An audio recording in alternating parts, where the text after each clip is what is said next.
Hi friends, welcome to our channel. இன்னைக்கு நாம பார்க்க போறது சூப்பரான ஒரு ஸ்வீட் ரெசிபி தான். வாங்க வீடியோக்குள்ள போலாம். நான் வந்து மைதா மாவு எடுத்துர்க்கேன். சீனி, கொஞ்சமா உப்பு, மாவு பிசையறதுக்கு தண்ணி. அளவுகள் எல்லாமே டிஸ்கிரிப்ஷன் பாக்ஸ்ல கொடுக்கிறேன். செக் பண்ணிக்கோங்க. ஃபர்ஸ்ட் மைதால கொஞ்சமா கேப் விட்டுக்கலாம். நான் கல் உப்பு எடுத்துக்கிறதால கொஞ்சமா தண்ணி சேர்த்துக்கிறேன்.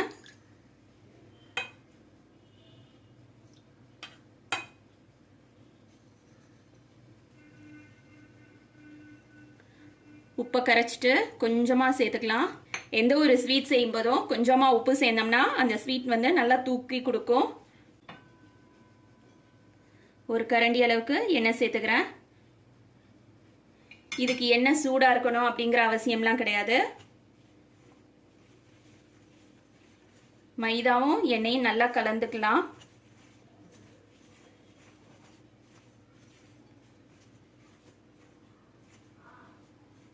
இப்போ இதுல கொஞ்சமா தண்ணி சேர்த்துக்கலாம்.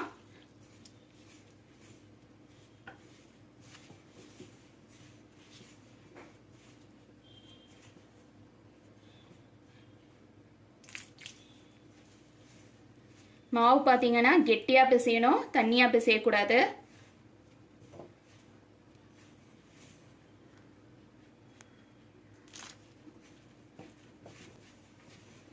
நாம செய்ய போற இந்த ஸ்வீட்டை வீட்டில் இருக்கிற பொருளை வச்சு தான் செய்ய போறோம். ஈஸியா செஞ்சிடலாம். பிகினர்ஸா இருக்கவங்க கூட செய்யலாம்.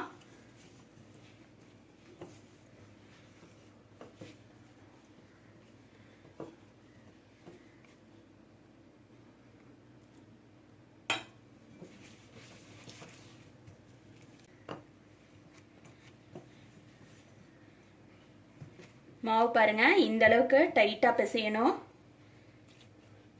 நல்லா அழுத்தம் கொடுத்து பிசையணும். ஒரு 5 நிமிஷம் நம்ம பிசைஞ்சோம்னா மாவு நல்ல பதமா வந்துடும்.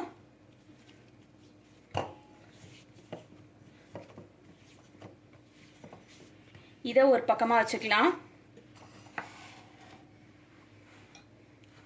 இப்போ சீனில கொஞ்சமா தண்ணி சேர்த்துக்கலாம். தண்ணியோட அளவு பார்த்தீங்கன்னாக்கா சீனி மூழ்கிற அளவுக்கு தண்ணி சேர்த்தா போதும்.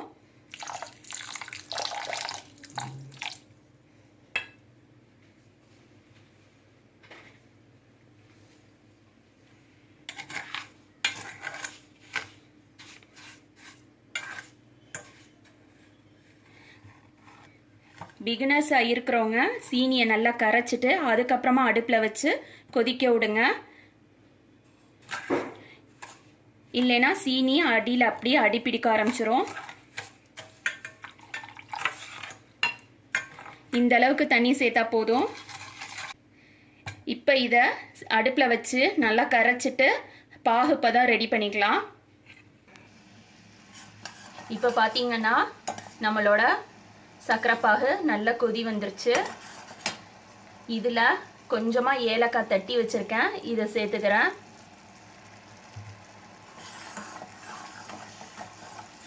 இதோட பதம் பார்த்தீங்கன்னாக்கா நல்ல முருகலான பதம் வரணும். 2 கம்பி பதம் வரணும். நமக்கு கம்பி பதம் வந்துருச்சான்னு சொல்லி செக் பண்ணிக்கலாம்.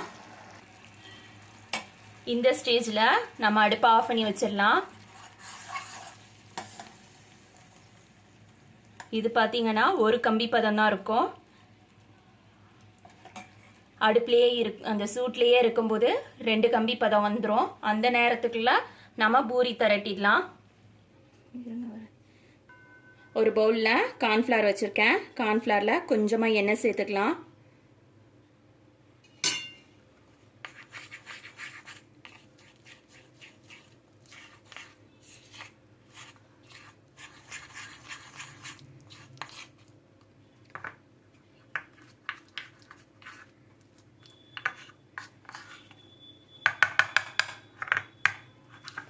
இதை ஒரு ஓரமாக வச்சிடலாம். இன்னொரு பவுலில் மைதா வச்சுருக்கேன், இதையும் வச்சுக்கலாம். இப்போ கிச்சன் ஸ்டேஜில் நம்ம பிசைஞ்சு வச்சுருக்க மாவை இந்த மாதிரி ரோல் பண்ணிக்கலாம்.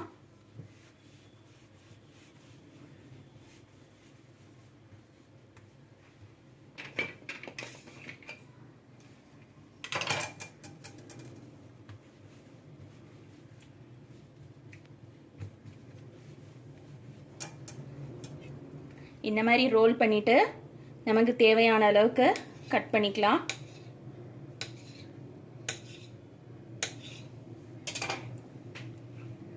கட் பண்ணதை பால் ஷேப்புக்கு கொண்டுட்டு வந்துடலாம்.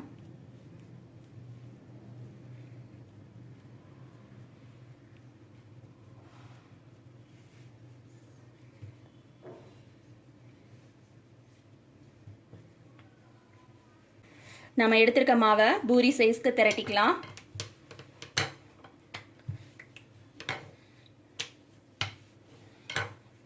இதுக்கு திரட்டுறதுக்கு எண்ணெயோ மாவோ தூவணும்னு அவசியம் இல்லை.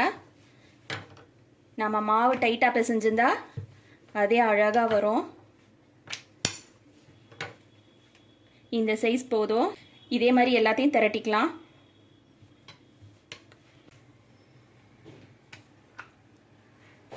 இப்போ நம்ம எடுத்து வச்சிருக்க பூரியில் நம்ம ரெடி பண்ணி வச்சிருக்கிற இந்த கார்ன்ஃப்ளவர் பேஸ்ட்டை கொஞ்சமாக அப்ளை பண்ணிக்கலாம்.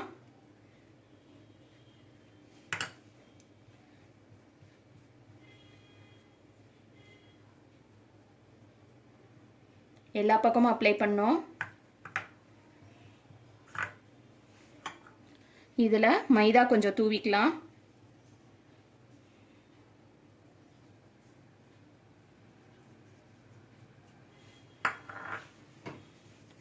மைதா தூவினதுக்கப்புறம் நல்லா தடவிடணும்.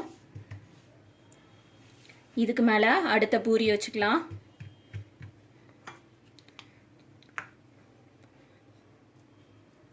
அந்த பூரி மேலே மறுபடியும் கார்ன்ஃப்ளவர் பேஸ்ட்டை நல்லா தடவிடணும்.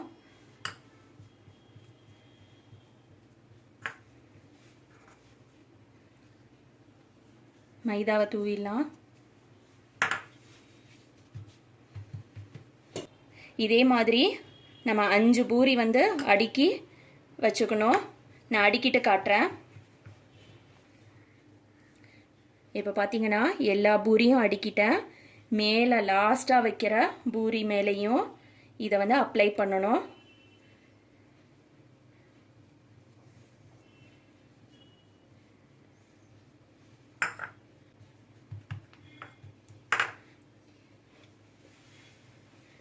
இப்போது இதை திருப்பி போட்டுக்கலாம். இந்த சைடு கொஞ்சமாக மாவு தூவிட்டு மெல்லிசாக திரட்டணும்.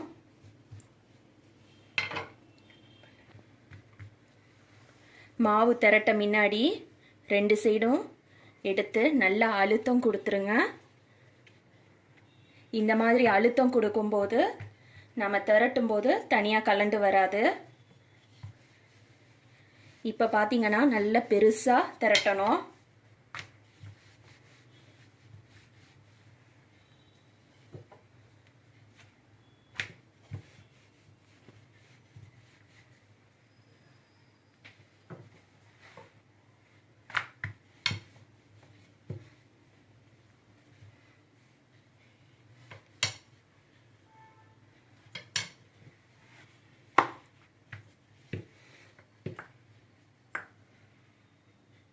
ஒரே சைடு நம்ம திரட்டணும்.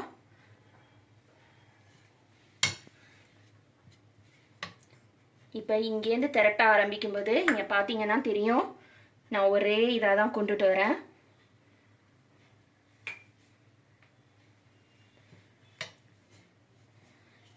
இந்த அளவுக்கு பெருசாக திரட்டிட்டு இந்த கார்னர்லேருந்து நம்ம ரோல் பண்ணிட்டு வரணும். ரோல் பண்ணும்போது டைட்டாக ரோல் பண்ணணும்.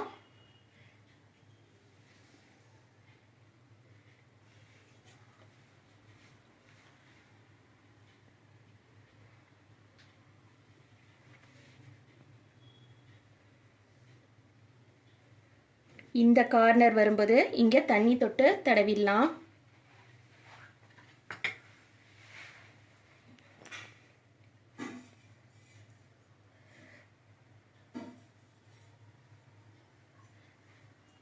இந்த கார்னரில் தண்ணி தடவிடலாம்.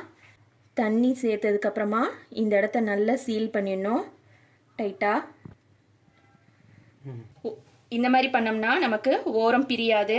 நல்லா டைட்டாக ரோல் பண்ணினதால் இப்போ இதை வந்து கட் பண்ணிக்கலாம். நம்ம வேணுங்கிற அளவுக்கு ரொம்ப பெருசாக போட வேணாம். ரொம்ப பெருசாக போட்டோம்னா நம்ம கட்டு வேகாது. ஏன்னா இத்தனை அடுக்கு இருக்கும் உள்ளுக்குள்ள. இங்க பார்த்தீங்கன்னா தெரியும், இது உள்ள வந்து நிறைய அடுக்குகள் வரும்.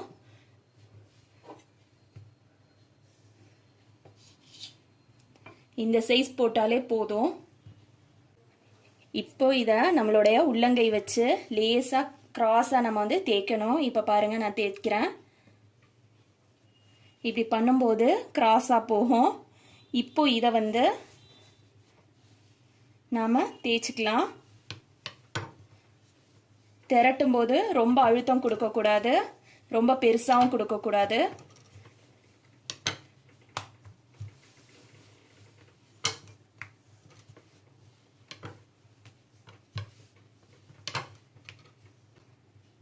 இந்தளவு போதுமானது. இதே மாதிரி நான் எல்லாத்தையும் செஞ்சுட்டு காட்டுறேன். இந்த பூரி பார்த்தீங்கன்னா நாம் வந்து மாவு எண்ணெய் எதுவுமே தூவி தேய்க்க போகிறதில்ல. வெறும்னு தான் நம்ம தேய்க்க போகிறோம். ஏன்னா மாவு நம்ம வந்து டைட்டாக பிசைஞ்சிருக்கிறதால அழகாக வரும்.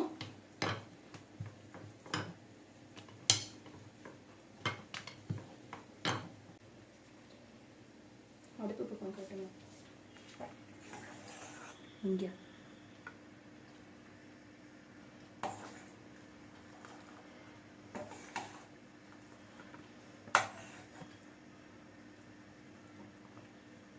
எண்ணெய் சூடாகட்டும். சூடாகிற வரையில் நம்ம பாகு எந்த அளவுக்கு வந்திருக்குன்னு பார்க்கலாம்.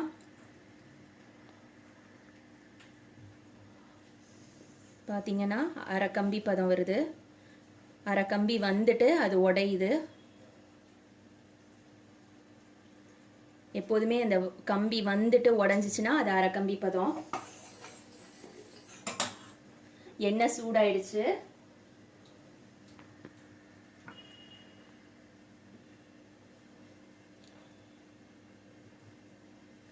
எண்ணெய் சூடாயிடுச்சான்னு செக் பண்ணிக்கலாம்.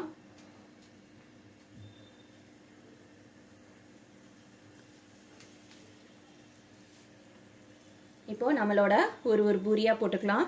பூரி போடும்போது எப்போதுமே கார்னர்லேருந்து போடுங்க.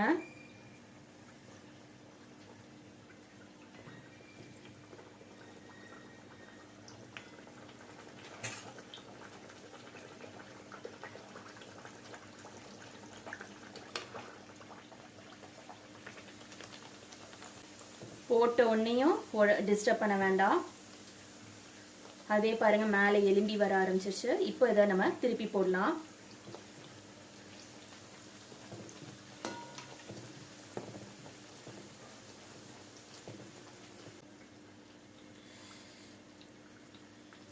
இப்போ சர்க்கரை பாகு பார்த்தீங்கன்னா ஒரு கம்பி பதம் அளவுக்கு வந்திருக்கு.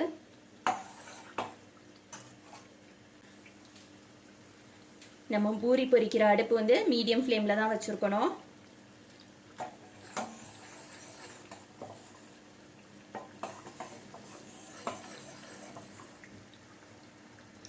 சர்க்கரை பாகு பார்த்தீங்கன்னா நல்ல பூத்து வருது. இந்த ஸ்டேஜில் நம்ம அடுப்பு ஆஃப் பண்ணிடலாம். அது அப்படியே ஆறிக்கிட்டு இருக்கட்டும்.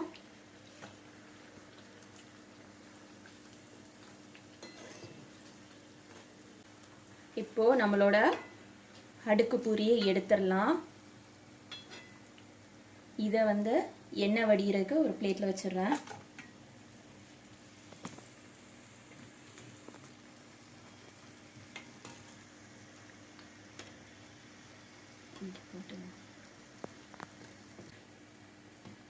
இங்க பாருங்க, அழகா நம்மளோட பூரியில லேயர் லேயரா ஃபார்ம் ஆயிருக்கு.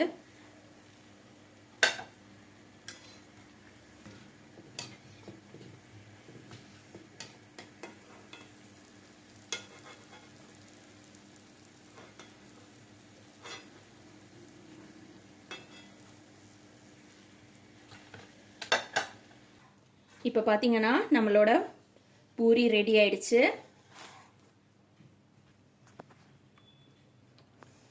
சர்க்கரை பாகு பார்த்தீங்கன்னா இந்த அளவுக்கு நல்ல கெட்டியாக போயிடணும். சூடு இருக்கணும். பார்த்தீங்கன்னா தெரியும், நல்ல சூடாக இருக்குது சர்க்கரை பாகு. அதே நேரத்தில் நல்ல கெட்டியாக இருக்குது. இந்த ஸ்டேஜில் நாம் பொரிச்சு வச்சுருக்க பூரியை ஒரு பிளேட்டில் வச்சிடலாம். பிளேட்டில் வச்சுட்டு சூடாக இருக்கிற சர்க்கரை பாகு எடுத்து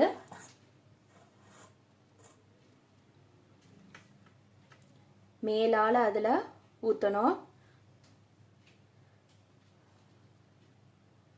இந்த அளவுக்கு இனிப்பு இருந்தால் போதும், ரொம்ப இனிப்பு வேண்டாம்.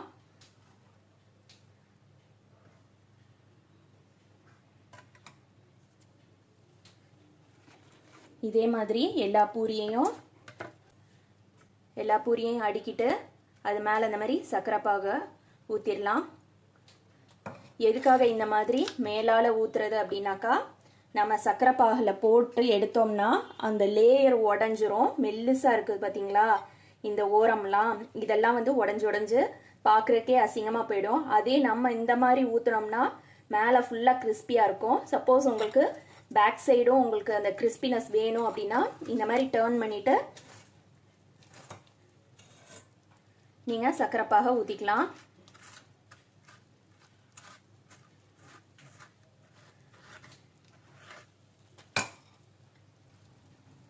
இதே மாதிரி நான் எல்லாத்தையும் செஞ்சுட்டு காட்டுறேன். இப்போ பார்த்தீங்கன்னா நம்மளோட பூரி ரெடி ஆயிடுச்சு. மேலே பார்த்தீங்கன்னா சீனி அப்படியே ஃபுல்லாக கோட் ஆகிருக்கும், உள்ளுக்குள்ளேயும் போயிருக்கும். 2 சைடு காட்டுறேன் பாருங்கள். ஒரு பூரியை உடச்சி காட்டுறேன் எந்த அளவுக்கு கிறிஸ்பியாக இருக்குன்னு சொல்லிட்டு பாருங்கள்.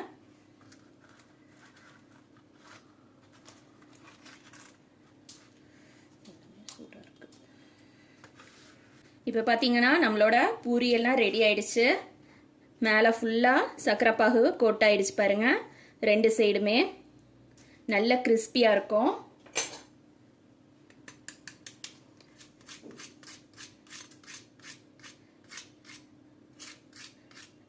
எந்த அளவுக்கு கிறிஸ்பியாக இருக்குன்னு பாருங்க.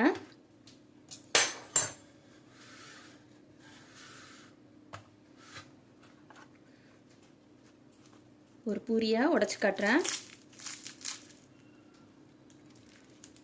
உள்ள பாருங்க அழகா லேயரா இருக்கும். மேலே சர்க்கரை பாகா இருக்கும். நல்ல கிறிஸ்பியாகவும் இருக்கும். இது வந்து 1 வாரம் வரையில் வச்சு நம்ம சாப்பிடலாம். இதே மாதிரி நீங்களும் உங்கள் வீட்டில் செஞ்சு பாருங்கள். தேங்க்ஸ் ஃபார் வாட்சிங்.